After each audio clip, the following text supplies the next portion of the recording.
Hello guys, এটা হচ্ছে Honda কোম্পানির একটা রিমোট। আমরা হুন্ডা SP125 বাইকে রিমোটটি লাগাবো। সো রিমোটটি আমরা কীভাবে লাগাবো সেটা আপনাদের দেখাবো। সর্বপ্রথম আগে ব্যাটারির নেগেটিভ পজিটিভটা লাগিয়ে নেবেন। ব্যাটারি এখানে তার লাগানো হয়ে গেলে দ্বিতীয়ত আপনাদের কাজ হচ্ছে কন্টাক্ট সুইচে একটা লাইন দিবেন। কন্টাক্ট সুইচে লাগানোর পর পিছনে আপনারা সিগনালে দুই ফেসে দুইটা লাইন দিয়ে দিবেন। আর একটা হচ্ছে আপনার গাড়ির যেই ব্রেক সুইচ আছে, ব্রেক সুইচের সঙ্গে মেইন ফেস দিলেই কাজটি হয়ে যাবে। আর আরেকটা লকের যে বিষয়, সেটা আপনারা পিক আপ কয়েলের সঙ্গে কাজটি করতে পারবেন।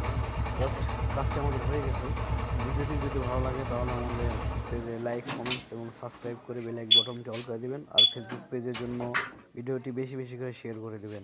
ধন্যবাদ।